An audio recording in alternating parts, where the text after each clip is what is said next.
Thank you for tuning in to the Shikama show. Why am I trying to adjust it now? Shikama Live Show with your host Kevin Cardinale.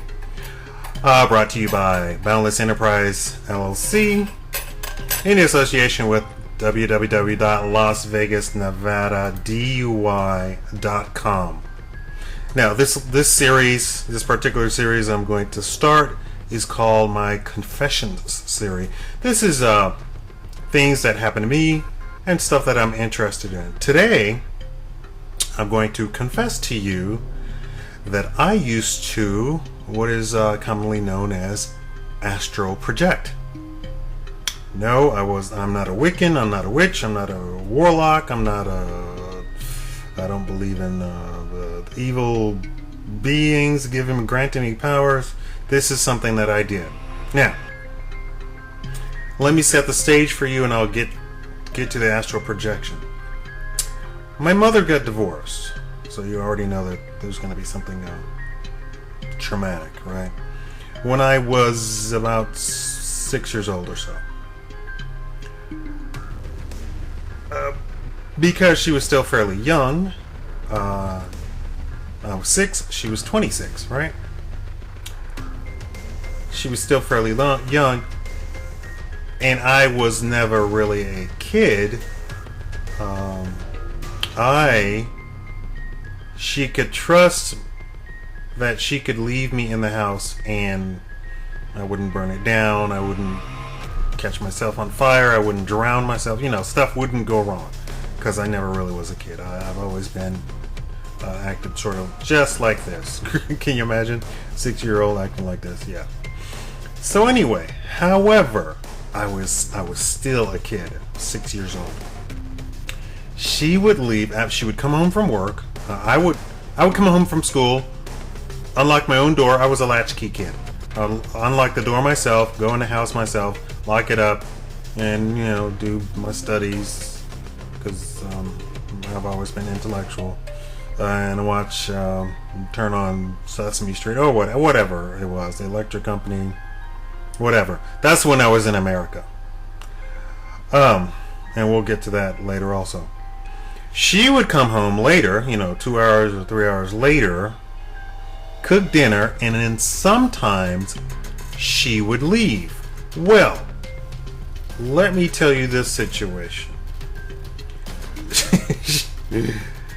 She always, and I, growing up, parents used to do this.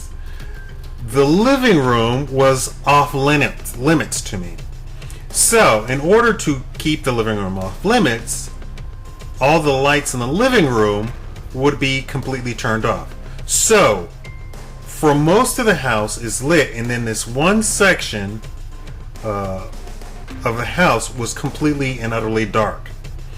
And the sliding glass door was attached to the living room. You could come through the back of the house, through the sliding glass door into the living room. Just so you can understand the scenario. When she would leave, I would pull up a stool and sit right next to the door, and I would sing really loudly the entire time that she was gone. From the moment I heard the car pull out from the driveway to the moment she got home. Well, sometimes she would be gone later than I would be able to stay up. So I would go, quit singing, put the stool up, go to my room, and go to sleep. Well, it didn't stop there. You understand that I sang by the door to keep myself from being afraid, because I was 6 years old in a house alone at night. I would go to bed, get under the covers, and go to sleep. And then I would come out of my body and go check the house and circle the house, inside the house, and around the house. Because I was wanting to protect myself. I wanted to, see who was coming. Now, you could probably say at this point, oh, you were imagining things. But we'll get to this. We moved out of Las Vegas, and my mother started her career as a diplomat. So we started going overseas. The first place that we went to was South America, Peru, Lima, Peru. And when I first got there, I was nervous, and I did the same thing there. I would come out of my body and circle the house to make sure I was safe when she was gone. She, of course, was now a big-time diplomat, so she was actually gone quite a bit. When we left Peru, we came back to Las Vegas, which was our home base. She had sold the house, though. She then went to Washington, D.C.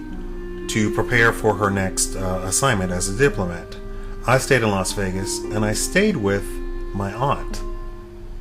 Now, my aunt is married to my uncle-in-law, who is a minister. My family is deeply religious.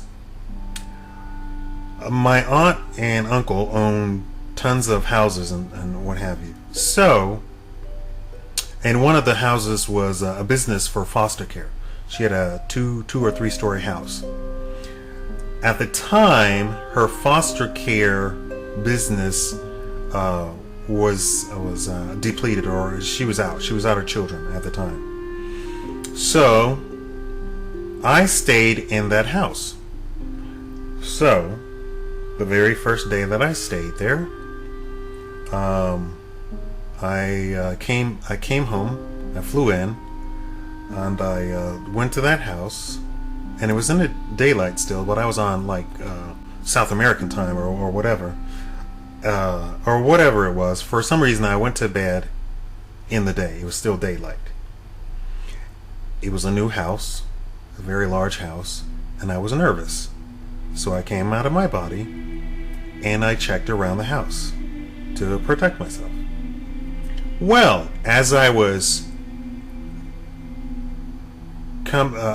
checking the house outside of my body, I saw her open up the front door and come in. So I went back to my body, and I woke up, and she came into the room. She saw me sleeping, came into the room. And I said to her, not thinking anything wrong, I saw you. And she said, what do you mean you saw me? I said, when I was outside of my body, I saw you. And she said, what do you mean you were outside of your body? I said, well, when I'm afraid and I'm asleep and I'm alone, I get out of my body and I watch over myself. She says, you do what? I said, I hover normally on the ceiling, look down on my body to make sure nobody's coming in the room. And then when I feel safe that nobody's in the room with me, I go flying around the house to make sure nobody's coming in.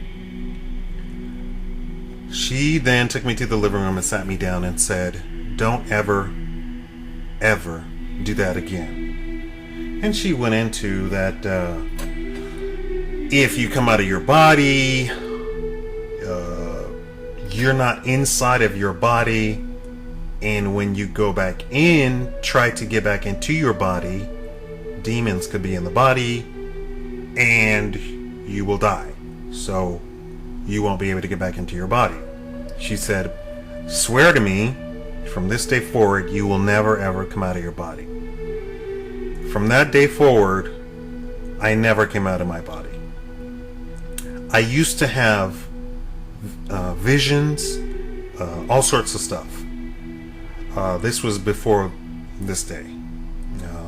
I've seen angels, I've seen all sorts of stuff. And I'll tell you about those later. But from that day forward, I never came out of my body. And I don't believe, and I lost that capability. because I never did it anymore. I have since looked into religion and not found anything believable. So then I lament the fact that I stopped astrally projecting. So I don't believe that there are demons, and demons are going to come into my body and so forth and so on. I still do some psychic things, but I don't astrally project anymore. Anyway, tell me what you think about that. Tell me if you believe that.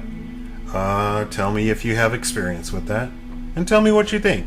I don't care if you agree with me or disagree with me. Just go ahead and discuss it. And thank you. I thought I'd share this with you. Thank you for watching Shikama Live.